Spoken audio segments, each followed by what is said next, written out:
Great. Well, thanks, Sharona and Jonathan, for putting together this terrific conference. Again, I'm sorry we're not live. I am opening the conference with a very timely topic of setting health protective standards, which obviously seems relevant in general and certainly in particular. And when we think about health protective standards, of course, we tend to think about numerical standards, but I would urge us all to obviously think more broadly. We have standards on the books that are broader, including things like social distancing. So in this panel, we're going to get inside this world of how we've been setting health protective standards roughly over the last 50 years in a rigorous way, and see how it's been working at the federal and state level, and how we could also do better. And I think all the panels will probably gesture in that direction. From my perspective, at least, we have a complete dream panel. We have three folks that are nationally and internationally renowned for what they do, and they also span the waterfront of science and law. So I'll introduce them briefly. Each will talk for 15 minutes or less, because I am supposed to be a rigorous timekeeper. And then we'll open it up for some cross discussion and questions. So our first panelist is the resident lawyer, and that's Doug Farquhar. He is the program director for environmental health at the National Conference of State Legislatures. He's been there 25 years. His job entails the entire waterfront of thinking about health and environmental protection at the state level. He advises legislatures, reviews draft legislation. He is really the interface, and also works closely, obviously, with the feds and federal agencies. Prior to going to NCSL, he was in the Texas House of Representatives and actually has his undergraduate degree from University of Texas and his law degree from Denver. Our second panelist is Adam Finkel. Adam Finkel is one of our two scientists. Currently, he's the clinical professor of environmental health sciences at the University of Michigan. Before that, up until 2017, from 2008 to 2017, he was the executive director of the Penn program at the University of Pennsylvania Law School on their program on regulation, which is very well known. And while he was there, he was not only doing science, he also actually taught for 10 years administrative law and regulatory process. He's also been a visiting professor at various places, including the Woodrow Wilson School. Prior to his work in academia, Adam was deep in the trenches at OSHA. He was actually the director of health standards programs at OSHA for 5 years, 1995 to 2000, and also a regional administrator at OSHA from 2000 to 2003, where he dealt with compliance outreach and enforcement. He has his PhD from Harvard in environmental health sciences at the School of Public Health, a master's in public policy at the JFK School at Harvard, and a AB in bio from Harvard. We'll forgive him for all those Harvards, but anyway, that's his background. And our last panelist is Bernie Goldstein. He is also a scientist on the medicine side of things. He is now a faculty emeritus at the University of Pittsburgh Schools of the Public Health, but prior to that, he was the dean at the Graduate School of Public Health at Pittsburgh. But he was also a professor and chairman of the Department of Environmental and Community Medicine at the New Jersey Robert Wood Johnson Medical School. And there he established the largest academic environmental and occupational health program in the United States. Prior to being in academia, Bernie also was deep into the government.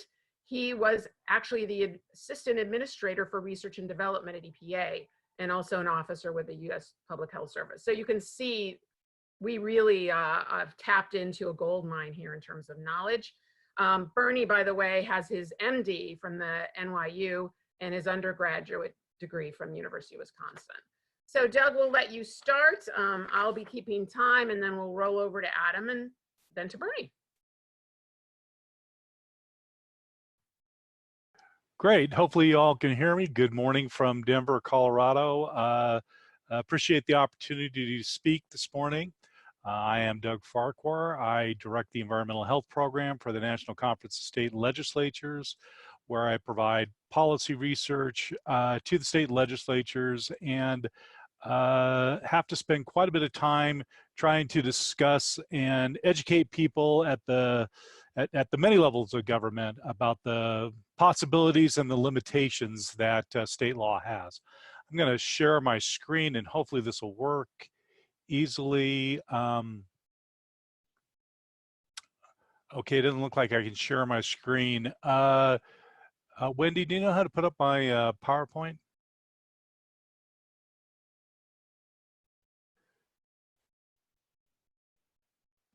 There's a little share screen at the bottom. And slideshow. There we go. Can we all see that? Yes. Excellent.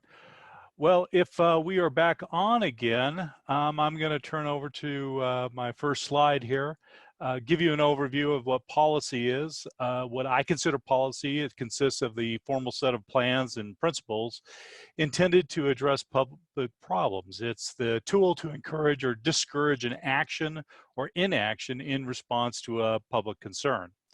Public policies made by the governments on behalf of their constituents, be they local, tribal, state, federal, or international. And the government's ability, the reason we give them the right to do these, to implement these actions, is comes from their authority in the Constitution that their constituents grant them. The public grants Congress, the state legislatures, the city councils, the tribal councils, the authority to impose restrictions on its citizens, and requires certain businesses to act in certain ways regarding environmental emissions that harm human health. This grant comes from four mechanisms: constitutions, statutes, regulations, and the common law.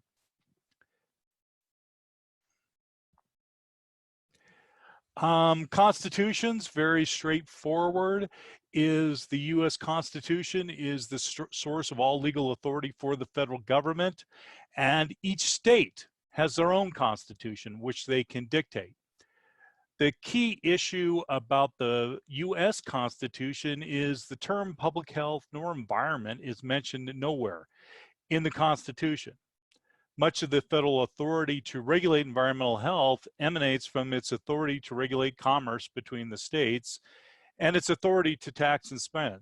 This leaves the primary responsibility for environmental public health left to the states via the 10th Amendment.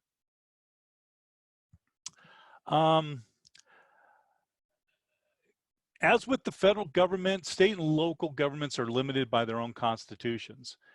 This can range from the manner in which a state adopts tax policy to limitations on regulating private property. Constitutions limit the extent a government may regulate individual rights, or they may expand the authority to the public over the individual. Each constitution provides for the establishment of state and local government powers. Certain states, the local governments have the authority to regulate themselves without interference from the state legislature. Many states, the state legislature has the authority to review every law or ordinance that is adopted by the local government to determine whether it shall move forward. The 10th Amendment, every lawyer has their favorite amendment, and this is mine. The powers not delegated to the United States by the Constitution nor prohibited by it to the states are reserved to the states respectively, or to the principals. The Constitution's enumerated powers to the federal government do not include the environment or public health. This means that it's up to the states to respond to this, and this is the point I try to bring up over and over again with the state legislatures. There we go, that looks a little bit cleaner there. Statutory laws, and again, this is a very basic overview of civics, but it's something I've discovered most law students do not learn in their undergraduate. Statutes are the laws adopted by the legislatures, either Congress, the state legislatures, county commissioners, tribal or city councils on behalf of the public. This means issues such as the Clean Air Act, the Clean Water Act, the Chemical Safety Act, the Food Safety Modernization Act, all have to be adopted by a body and adopted as a statute. Legislative bodies either have the authority to determine the rights and responsibilities of actions regarding on their own governmental lands as a landowner, or they can act under the authority of police powers. Police powers are the powers exercised by governments to enact legislation to protect the public health, welfare, and morals, and to promote the common good.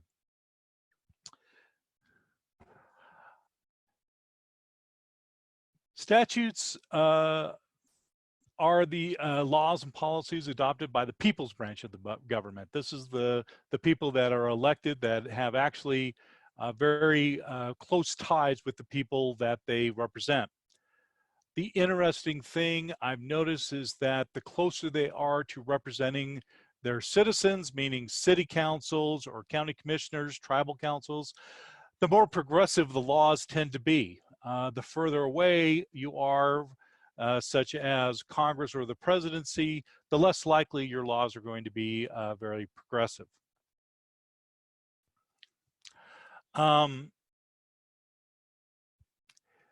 Only point I'm going to bring up with this issue, because I'd like to move forward here, is that when you talk about different bills and different pieces of legislation, legislation has the power of the government behind it. Resolutions are not as strong because they're only passed by one chamber, so they have no enforcement.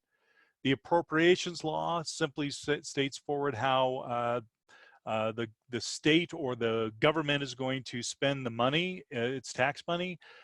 The good thing about policy that is put into appropriation language is you can guarantee it'll always be enacted. So oftentimes I have seen environmental health laws placed in the appropriations law to make sure it gets moved forward and enacted. Real quick, I want to kind of give very much of an overview about the way state legislatures are set up. Much like you see with the Congress, you got a House and a Senate, and you have an executive. But every state has little nuances that make it either unique to make it easier or more challenging to adopt a law. California, for example, the legislature enacts the statutes requiring state agencies to perform specific functions, but it's the responsibility of the governor to fund these measures. If the governor does not want to fund them, these actions don't occur.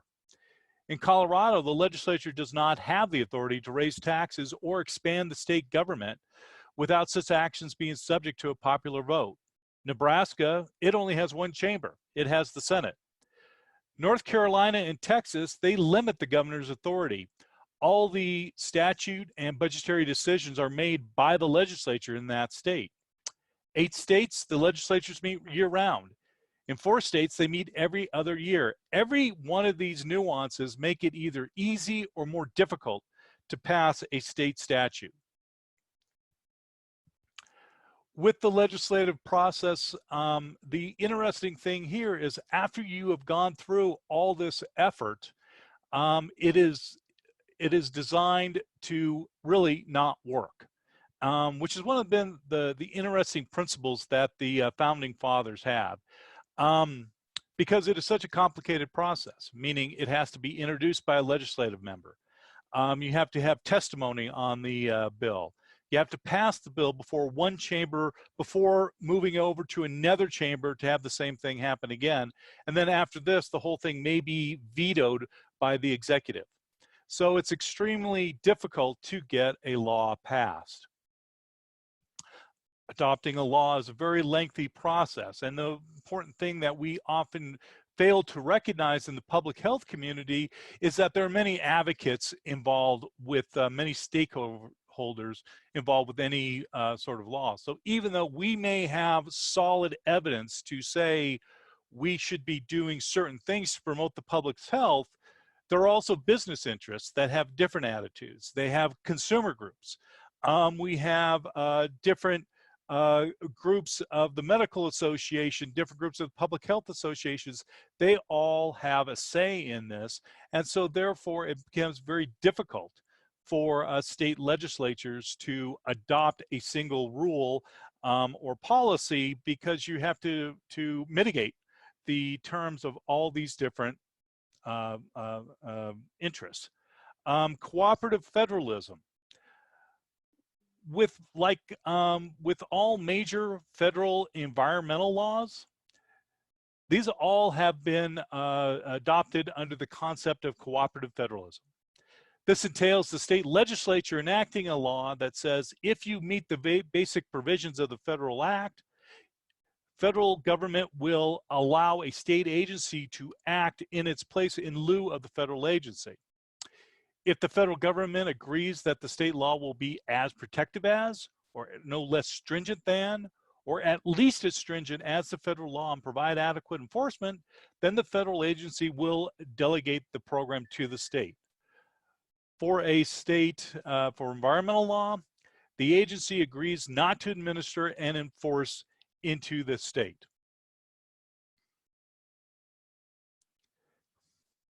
Regulations. Very simple and straightforward is that regulations have to allow the state agency to administer the laws. They can, administrative agencies, being federal, state, or local, the power that they have to regulate a law is limited by the scope that the legislature has given to them. This authority is limited also by its constitution. In promulgating regulations, agencies are subject to many of the procedures that legislatures face in enacting statutes. Regulations must be published in advance, provide the public with the opportunity to comment, often provide for a public hearing, and require the agency to respond to the public's comments. Agencies then publish a final rule, which may be challenged by the courts if it fails to meet the scope and authority of the statute of the law that's being implemented.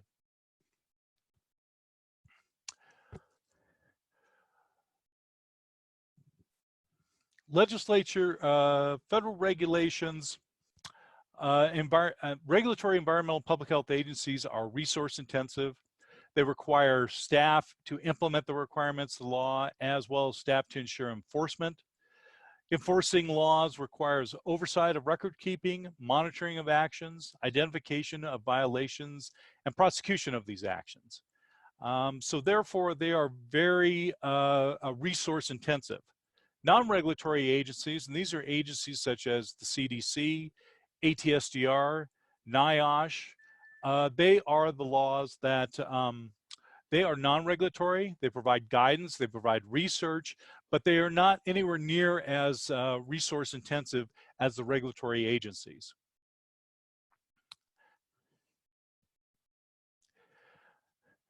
Now within this, I want to bring up one final point here, is that the legislature determines the scope and authority of the agencies to address certain issues. Agencies cannot regulate outside the scope of this, cannot regulate issues outside the scope. Agencies promulgate regulations in response to statutory law, establishing the manner in which the law is administered and operated. This setup makes state legislatures inherently conservative. The way a state legislature, the way the Congress is set up, the way that local commissions, county commissions are set up, you have a situation there where a legislator who has been elected by their constituents has to deal with the balancing act between regulating policy that may be for the public's good that is going to inhibit, but will inhibit the individual freedoms. Any state legislature, any elected official who goes too far one way or the other, putting too many restrictions or embracing individual rights too much, are likely to lose their seat. And the number one issue that they try to do is retain their power in office. So with that in mind, you understand that the way that these bodies are set up, they're inherently conservative. And they don't, they're not designed to create new policies, new laws, anything that is outside the norm. So whenever we regulate and address environmental health, it makes it extremely challenging to get a law through. So with that being in note, I want folks to somewhat realize about the challenges that these policymaking bodies have to face, the limitations that they actually have, and to dispel the myth that they're omnipotent and that they can pass anything. They are extremely limited bodies in trying to get things done, and so any movement towards adopting environmental law or dealing with public health issues is extremely limited and done very cautiously. With that, I am going to say thank you. I enjoyed the talk we had this morning and look forward to hearing your questions after all the speakers are done. Thank you.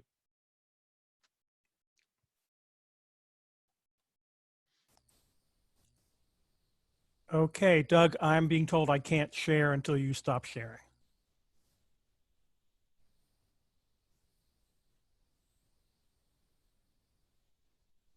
Got it, I think. Yep. How's that? Okay, I see Wendy saying, I'm trying to put my slides full screen, but that's not happening yet. One more second. Yeah. Thank you. Glad to well, I'm going to say glad to be here. I'm not here. No one's here. I'm going to hope that the slides are archived somewhere, and I'm going to have to, given the time constraint, sort of use them as visuals and not be able to go through in detail. I'm sorry, but I want to make sure I get some points out, because I thought that Jonathan asked a great question at the beginning, which was, to what extent do these laws and regulations adequately address these persistent threats? I'm going to answer it in the negative. It has gotten worse in the last few years, but I'm taking the 40 to 50 year long view, and my answer would have been the same at any time in the past. So I'm going to talk about 4 reasons for this. On this slide, our methods tend to underestimate risks and overestimate regulatory costs. I say, yes, you read that right, because the prevailing mythos, I believe, spread by untrained, poorly trained people with agendas, is exactly the opposite. You've all been told, I think, ad nauseum, that risk assessment exaggerates and that economics underestimates cost, and both are incorrect, and in fact the opposite is much more largely true.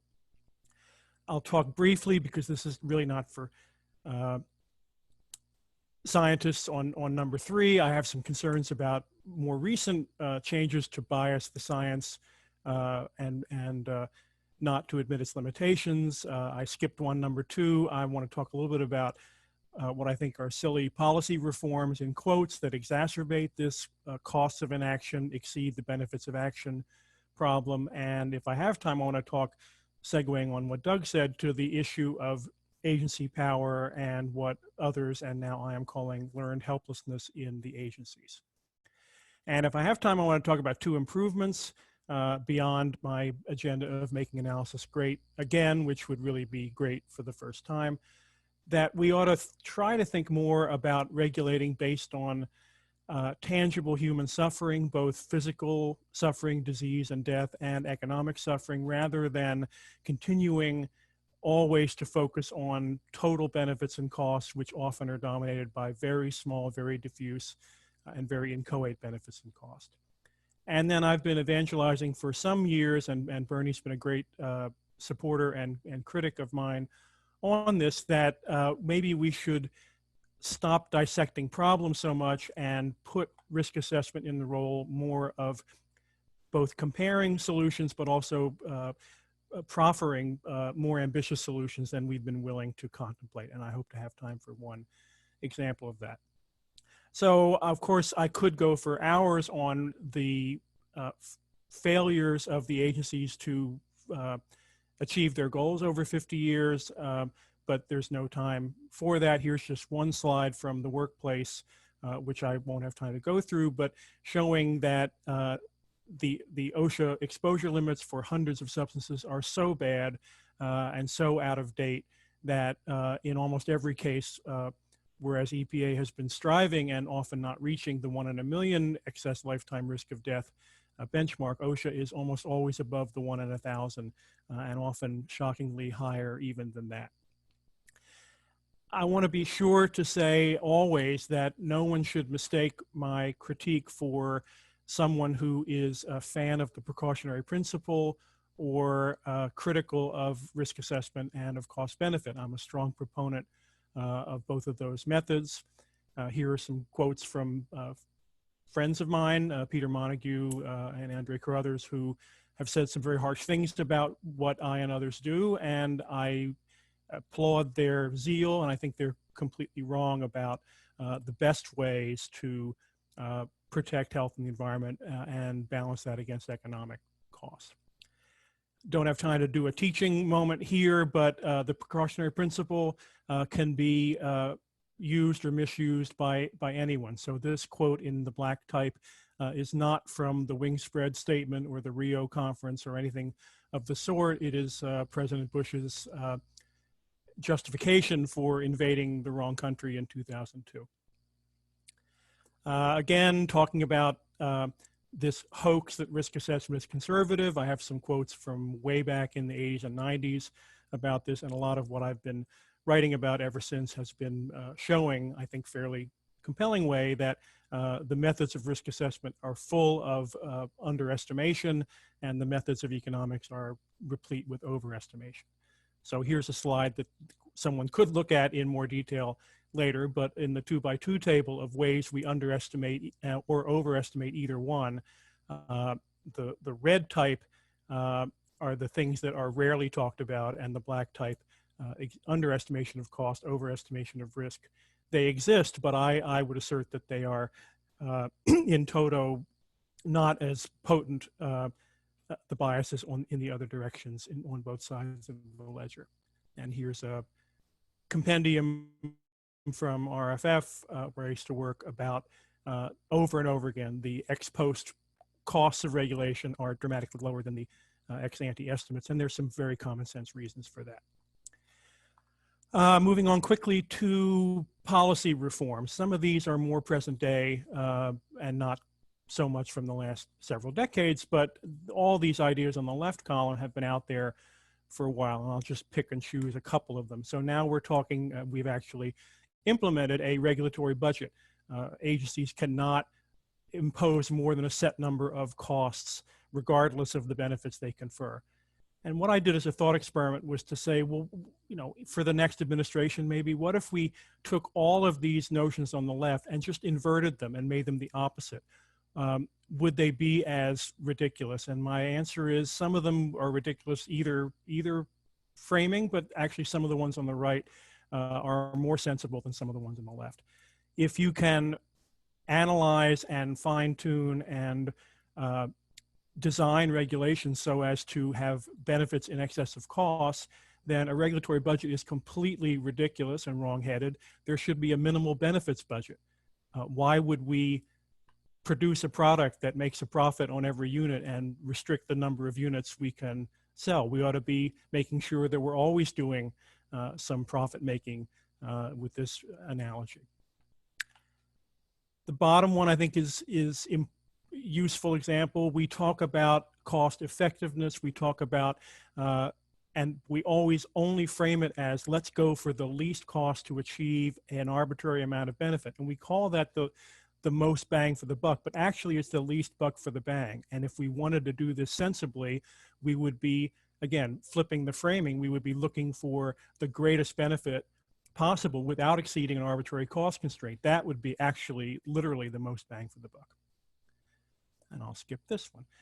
I really don't want to spend time on the science for this audience, but there's a growing mania about thresholds, not only non-carcinogens, which some people assert have them, and maybe with some good reason, but carcinogens, which I think pretty clearly don't. But the point I want to make is that whole discussion is misguided because it's used as an input to a public policy and regulatory process, and the only relevant question about thresholds in that regime is not, is there one, but is there one somewhere between where we are with today's exposures and where the agency wants us to be. And so I'll just show you, this is the paradigm visual that people create. There's nothing wrong with it, but look at those three yellow diamonds as the empirical data and all the different ways you can fit threshold and non-threshold models to that. It's really much more like this visually. The data are way up in the right-hand corner and very close to each other.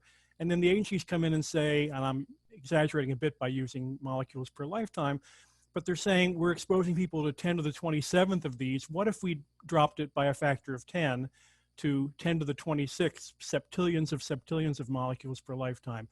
Fine. Is there a threshold in that very narrow swath of public policy? Maybe, but just to say that somewhere in the 26 orders of magnitude to their left there might be one is completely diversionary to what agencies ought to be trying to do.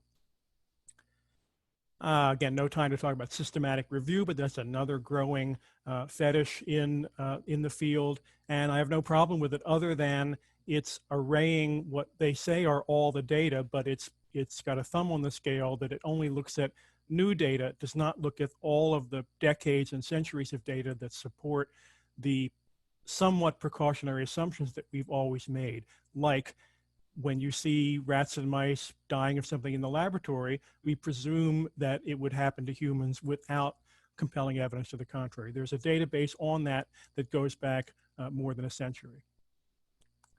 Now I'll skip that. I don't have my clock on. I guess I'm about halfway through, Wendy. 5 minutes. Okay, so one of the, I guess I'll say the third thing about science, people talk about hormesis, which is basically the notion that small doses of stressors, chemicals, or others can be good for you.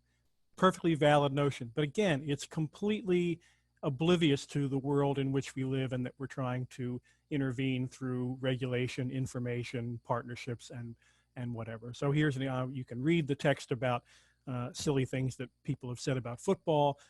Here's the example. We have to balance the benefits of eating fish on brain development with the risks of eating fish from mercury. Sure we do, but the way to do that is not to say eat a middle amount of fish and not be too worried about mercury. The way to do that is to eat varieties of fish that are low in mercury and high in the good stuff. And if you really want to balance that efficiently, you eat very low mercury fish and take omega-3s as a pill. So to move quickly to possible solutions, here's one that's kind of a regulatory in the weeds. I'm calling it a perfect quid pro quo. This resonated more about 6 months ago. While we argue about thresholds and causality and hormesis and all these things that the scientists pretend are value neutral and know that will monkey wrench the system, maybe we should bifurcate and maybe we should try to get some agreement that with the high exposures that we're subjecting people to in the workplace particularly, and the environment to some extent as well, that there's an amount of exposure reduction that would be necessary and moral and efficient under any conceivable scientific verdict about causality and thresholds and so forth. And let's get to there. Let's drop it by a factor of 2 or 5 or 10, and then put that issue back onto the gold-plated highway and wait 50 years for more data about whether those preliminary controls were slightly too stringent or way too lax, and then we could refine. At least that would not hold the good hostage to the perfect. And then 2 more points. Learned helplessness. OSHA is the poster child for learned helplessness, but Jamie Conrad, a former American Chemistry Council guy, said it very well about EPA as well. And the take home here is this horse who is chained, in quotes, by a length of rope to a plastic chair, and the horse has been conditioned to believe that he is trapped and can't move. And that's what we've done. That's what our agencies have done to themselves, in my view. So I have a quote from the Environmental Law Institute magazine on the bottom left. And then my other 2, just to wrap up, one policy response, again, would be to try and focus on the high risk and high cost ends of the distribution. And I wish I had time to go through this animation, but again, if you look at the slides, there are 4 cases here diffuse cost, diffuse benefit, concentrated cost, concentrated benefit. And the green arrows say that under the current dogma of we add up all the costs and all the benefits, even if it's pennies per person times 300 million people, even if it's 1 in 10 million chance of risk times 300 people. The green arrows are what we would say today are benefits in excess of cost, therefore we can regulate. The red arrows are the opposite. And I would say in each of these cases, with one ambiguous result, if we looked at it, how can we reduce the number of people who are quote unquote suffering, either from intolerably high exposures or from unemployment, bankruptcies, et cetera, due to regulation, we would do the opposite in at least 3 of these 4 cases. And then my final point, which Bernie has commented on extensively, is solution focused. Let's take this example. EPA, I guarantee, even when they are replenished and back on their stated mission instead of doing the opposite as they've been doing for 3 years, even when they get there, I guarantee you they will spend the next decade or more construing the issue of endocrine disruptors in water bottles as the endocrine disruptor problem, in quotes. They will set numerical limits for bisphenol A and bisphenol H and a series of other substitutes that come from the plastic into the water, and eventually they will lower the risk of each of those things in turn and keep fighting the new substitutes. No one at EPA has been willing to say the problem really is that when most of us were kids and teenagers, the market had not conceived that people would be buying 50 billion plastic units of water, a commodity that falls from the sky, and spend dollars on it and put 50 billion plastic bottles in landfills with the greenhouse footprint of that. So changing the market to give us more of the function, cold, clean, available drinking water on the bottom right would be, I think, much more profitable than dissecting the problem and dialing down these limits bit by bit. All right, thank you.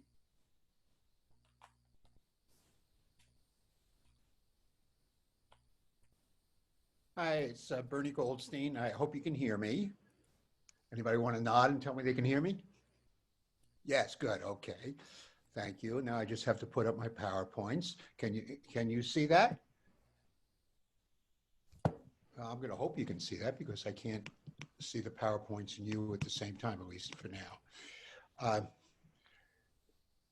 And so I'm going to talk. Good. Yes. Okay.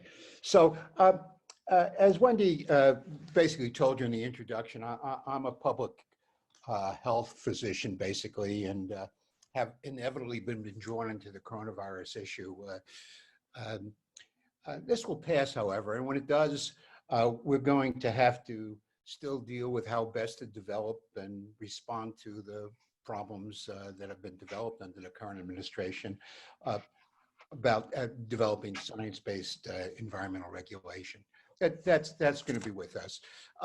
My underlying thesis, which let's see, I need to go full screen here. Here we go. To get rid of all your beautiful pictures, is that what we're doing under the present administration sort of fits under changing the scientific processes based on consensus to the confrontational process, which are perfectly appropriate for law. And they end up hamstringing the use of science for environmental protection. There's 2 bills that were passed in the House, but not the Senate, when President Trump came in. That sort of exemplify a lot of the issues. These bills have been long in development.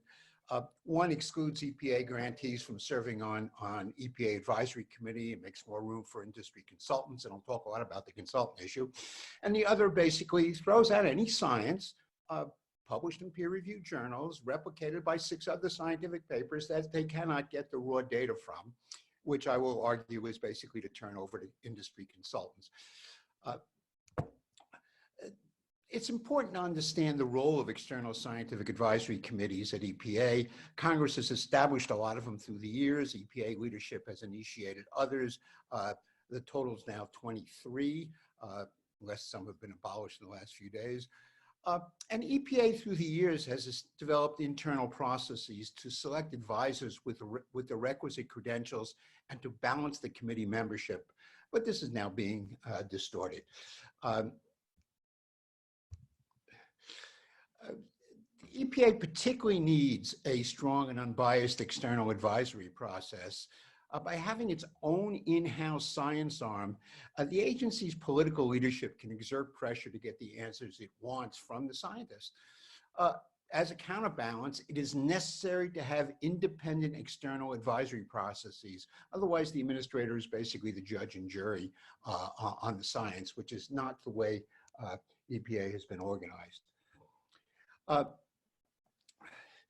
So, I mean, why has EPA become so dependent on external scientific advisory committees? And this is my bias as a scientist. And I spent 2 very good years with very good people working under Bill Repko's house as head of the Office of Research and Development.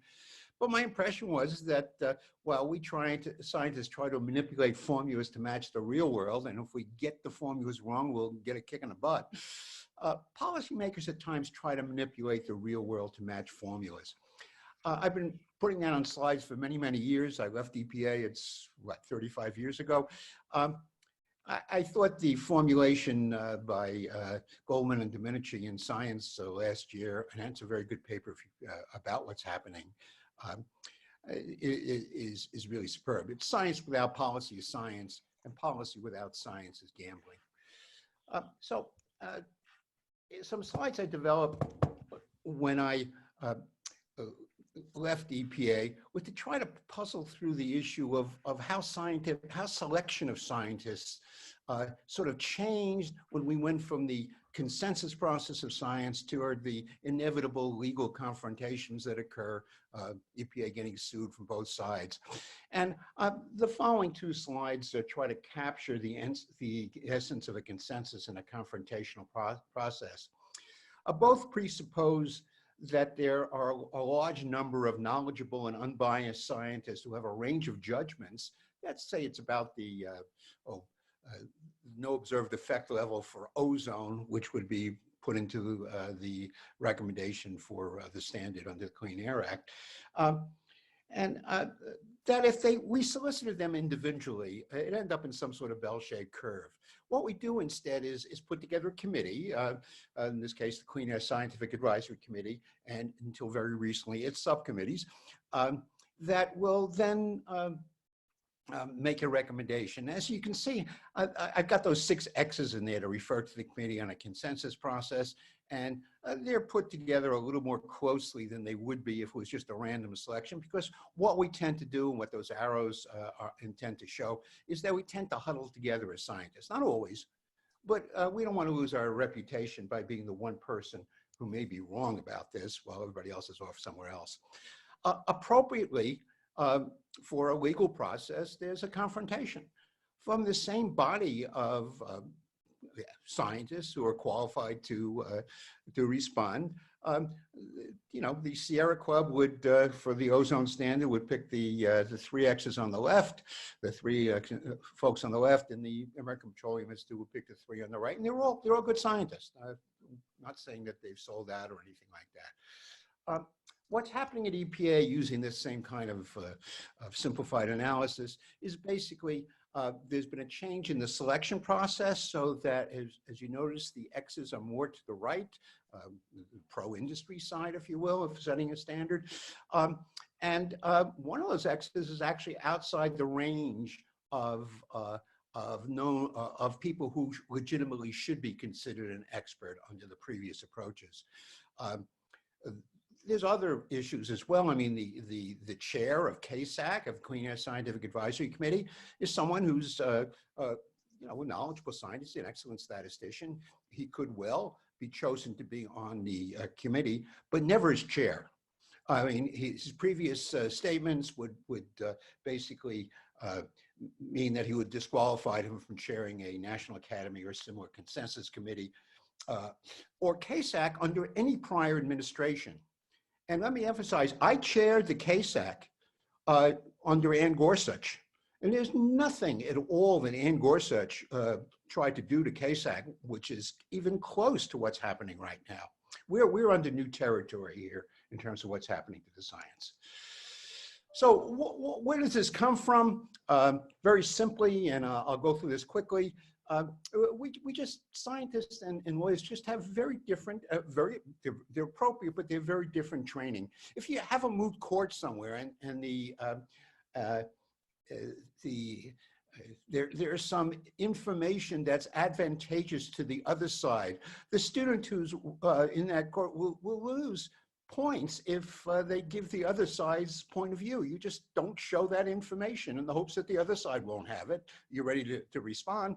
On the other hand, if it's a thesis defense and the student basically says, doesn't tell us about some published data out there that contradicts their thesis, we'll take lots of points off. In fact, they may not even get their thesis. That's not appropriate. An example of that is, I'll skip this. An example of that is the Bridgestone Firestone tire defect, where they had more than 270 people die because there was a tire defect in an SUVs. The major law firms handling these cases knew about it, but of course, what you do is to try to get the best for your clients. So you basically sign up confidentiality agreements and you get more money and the word doesn't get out. When the word doesn't get out, you end up with a situation which, you know, the head of the National Transportation Safety Board, a trauma surgeon, was just irate about this, as you can read from this. You know, this is, as far as he was concerned, unethical. But I love this guy's name, Professor Hazard, the trustee professor of law at the University of Pennsylvania Law School. The lawyers had not broken any laws or ethical code for lawyers. So this is inherent in that process and that difference. And what we see is basically the legal approach taking it over. What we have with a lot of the changes in the rules as to who gets to serve on the advisory committee and changes internally within EPA of the selection process is it's not so much industry people replacing academic scientists, it's industry consultants who are replacing academic scientists. I hope you all recognize the lawyer I'd certainly want to represent me if he was still alive, if I was accused of a crime. That's Johnny Cochran, who got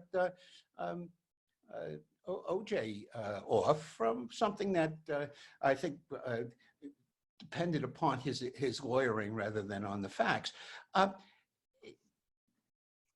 Is there any reason that a defense lawyer is different in the sense of you basically help as an industry consultant, you help the industry that you've been hired by, and if you don't help that industry by basically looking at the science in their way, you're not going to get hired again. And the same thing's true for the defense lawyer. Well, is it also true for an academic scientist? That's what EPA is claiming. And that's why EPA scientists, that's why academic scientists who've ever gotten money from EPA are automatically disqualified. And those even who've gotten money through NIH, they sort of have a tougher time getting on science advisory processes. Well, what is it an academic scientist risks if he or she gets the science wrong? Their peers who have similar expertise are on these same EPA advisory committees. And if they get a bad, if their impression of this scientist is someone who will go loose with the facts because they've got a bias to start with, this scientist is in trouble because the peers who are on the same committee are those who are chosen to review their manuscripts by editors. They will serve on the studies section that reviews their grant proposal and be asked by their provost for an outside letter related to promotion or tenure. You should not, any scientist should not take the chance of being seen as biased on an advisory committee when their peers are there, because that will certainly hurt their reputations and their ability to move forward in the field. And then there's this wonderful thing on corpuscularization, which Wendy's colleague Tom McGarity talks so much about. And I've seen this, I do some toxic tort work, I've seen this in toxic torts as well. You attack the other side's scientific evidence by finding the slightest lack of perfection in every one of the opponent's supporting scientific papers. And based upon this lack of perfection, you throw each one of them out. But we don't do that in a scientific consensus approach. We'll look at causality or levels of pollutants by weight of evidence, not in any individual study. Well, one question is, why don't we respond to this post-categorization approach by doing unblemished environmental health studies? Well, the gold standard for epidemiology is a randomized double-blind study used in trials of new drugs. Half of a group of volunteers with, say, rheumatoid arthritis will receive the drug, and half will receive a placebo. Neither they nor their physicians will know which until the study is over. We can do that with a new drug, because the industry is going to spend millions of dollars, and we need complete transparency to be sure they're not faking the data. And so we go after transparency there. But anybody here want to be exposed to a pollutant as part of a study? We don't have that opportunity. What we do instead is evaluate the incidence of an adverse effect in relation to geographic or temporal differences in exposure, and far more likelihood of accidental confounding. We do not do replication of findings through different studies on different populations. I'm sorry, that's how we do the replication of findings. We do it through different studies on different populations, not by reevaluating the same study findings. There's an old saw in statistics about how somebody once read something in the paper and wasn't very sure about it, so didn't quite believe it. So in order to convince themselves and see whether it's right or wrong, they went out and bought 10 copies of the same paper, and by God, it all said the same thing, so it must be right. This is the kind of issue that we have with how EPA is dealing with the transparency thing. They're imagining that we have an approach that's one paper at a time. There's lots of other things I can say. I've cut this down, so I want to talk about two scenarios, two issues which are not quite as well known as the others I've talked about, so I won't be talking as much about CASAC, which I feel very strongly about, or the Science Advisory Board. And these are, one of the scenarios has to do with something that really scared me when I was head of ORD. How would I know, what can I do to prevent the unforeseen event, the unforeseen recognition of some cause and effect relationship? What can I do in advance? And so I want you to imagine that 3 papers are published roughly a month apart, reporting a highly significant observed association between a chemical in commerce and an adverse endpoint, not been seen before. And they're from 3 different countries. The pressure builds on EPA to respond, but none of these international scientists are willing to share raw data with EPA. Why should they? Why should they be hounded by made up blemishes by industry that they have to respond to? Well, what if that happens? What will EPA do? Or what will EPA do if I want to further add to the scenario of that there is a previously published industry study which shows no association between this cause and this alleged effect? Study itself is well done, but it has too little statistical power to confirm or refute the other 3 studies. Of course, it may have been done on 50 people who were in the workplace, and this is a phenomenon, an endpoint that occurs in 1% of the population. Industry is more than willing to share the raw data. What will they do? Let me give a second addition to the scenario.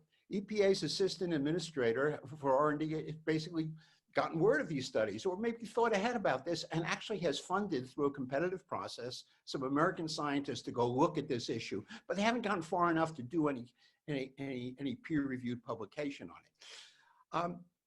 Obviously, these are the most knowledgeable people to give EPA advice on how to deal with those findings in those 3 other studies.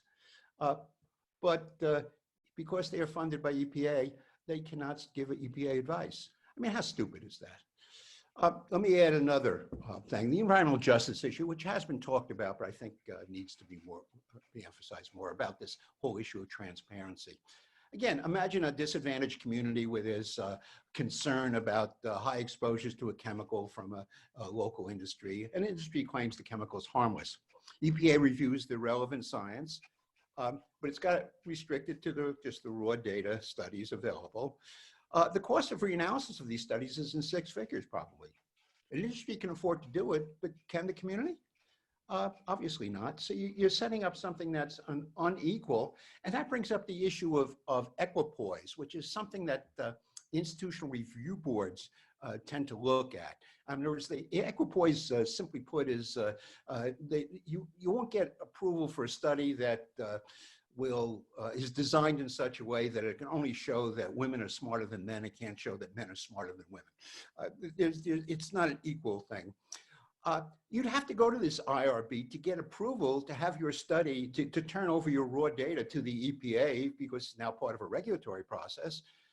Will the IRB allow that under the circumstances I gave before, when in fact it's only going to be thoroughly reevaluated by one side of the issue, not the other? I don't know, but I do know that EPA was apprised of this and basically has absolutely refused to ask the National Academy of Sciences or other kind of outside groups to take a look at that puzzling issue. So I'm going to conclude with a digression to bring back to the issue of coronavirus and the environment. We're basically, time. You can go quickly, but quickly. Okay, so basically, Doug has told you that we do not have in our Constitution the ability to deal with the environment at the federal level or human health, except under lots of constraints. It's clear that the two most problematic problems right now are emerging infections, which will continue. We'll get new emerging infections, and we will wait another 100 years for it. And obviously, global climate change. The founding fathers could not have considered those type of issues when they set up which went to the feds and which went to the states. I think it's time we amend our Constitution. Fabulous. Thank you so much. If all the panelists could put their unmute. First wanted to give you guys an opportunity if you wanted to chime in and comment or ask questions of each other. I think that's the first place to start, and we'll see if we have more general questions, and I always have a few. So do any of you, but I wanted to know before.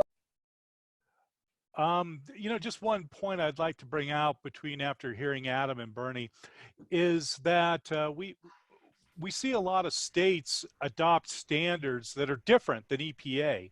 One of the more interesting ones recently is on PFAS, whereas EPA came up with a standard of 70 parts per trillion. They came up with that standard because of all the pressure that they had on them, the different restrictions that they had, the different data that they can use to come up with the standard. The state of Michigan went through the same process. They had just as much data. They looked at the issue. Their standard came up with 5 parts per trillion. That's an enormous difference. It's much more strict than what the EPA came up with. I think what that really represents is the power of the different outside stakeholders and the different influences that gets placed on a standard setting process will dictate dramatic differences on what the standard ends up being. Any of you guys have a response? If not, I was going to jump in with a question that kind of runs underneath all your presentations, again, which were excellent. I learned a ton, which is each of you are sort of talking in different ways about the intersection between science and law. In some way, Bernie's is sort of emphasizing the political control of science. Adam's kind of highlighting some ways that the scientists themselves may not be explicit, and Doug gives us the architecture. How do we think about this interface as a legal or an institutional matter? So that breaks down into really 2 questions. I mean, are they essentially institutionally separated in a way where we really know what the experts are seeing? Or is it so intermingled that that creates some of the complications in trying to figure out what the expert world has to offer? It's kind of implicit in what Doug just saw too. And how normatively should we do this if we're kind of messing it up by throwing them together in ways where they both are sort of inextricably contributing to the conversation? Well, Wendy, let me jump in and say, with Doug, or Adam, please, you go first. All right, I was just going to say, we've been talking about the inextricable conflation of science and policy for a long time, and I guess I would react to, I guess Bernie was quoting Lynn Goldman and another author, Science Without Policy is Still Science. I guess I don't believe that. I would say in these matters, wherever the results matter, wherever uncertainty combines with the real balance between lives and dollars, there is no science without policy. And I think we're better off admitting that. I think we're better off saying that every step along the way, even things that we think are innocuous, like the p-value or how confident we need to be that something is causal or not, inextricably reflects an underlying way of looking at the consequences of error. And I talk to people all the time who I know in my heart have a very different view of the consequences of error than I do. But Tony Cox, for example, weekly for 40 years will say, I'm value neutral, just the facts, ma'am. I just have a test for causality. He refuses to admit that his test for causality has real world consequences. I think we're better off making everyone understand that you can't be value neutral, and that's a good thing. Bernie? Okay, so let me respond to Doug first. I think his point is a really good one about the difference. Let me point out that those bell-shaped curves I gave you, I purposely gave that toward a relatively mature issue such as ozone, where there might be 1,000 qualified scientists out there really knowledgeable about it, and literally thousands of papers that have been published. PFAS doesn't fit that. There's a relatively small literature. It's relatively controversial. I'm not going to say who got the controversy right because I haven't really looked at it in any detail, but it is not unusual as you go through this type of process that you end up with these kind of differences. And really, they serve as almost a research needs discussion. Adam and I are just defining science differently. Adam, I use the axis of basic and applied. I mean, if you will, as how the way I'm reading that science. And right now, I didn't have time to put it in, but there is a supplemental approach to the transparency and quote unquote secret science bill that just came out of OMB, and it is going to have a hearing. We have until April 15th to respond to it. Where basically they expanded dramatically the amount of science that they're covering. So that where the initial act just said dose response type of studies, now it's basically almost anything, including some of the basic science that underpins the biological plausibility part of an argument that PFAS or compounds like that are in fact harmful. Okay, great. Thank you. I insert a little editorial. I mean, in the middle of the virus crisis, it is interesting. I think Dr. Fauci and all those scientists that we hear at the mic are really only at the mic because the president allows them, and the president is in charge of what the agencies do or his appointees. So, I mean, I'm glad we're hearing from the expert community, but I think it's only it doesn't have to be that way. We could just be hearing President Trump's view of what we should do scientifically as a nation, technically, or his appointees. I think that's right. Anyway, just my editorial comments. If we have 1 minute, Jonathan, I also was interested in this interface between state and federal, sort of discussions about setting health protective standards. Again, in a way, Doug sort of raised that with the differences. This is probably good because we have a whole bunch of different views, or how do we line this up? I mean, or does it start to become sort of mass legal health protective standard chaos? Well, that could be a very important point that comes to fruition. One of the points that Bernie identified is that we really don't have a lot of data out there on PFAS. That happens with a lot of the environmental health issues that we have to deal with.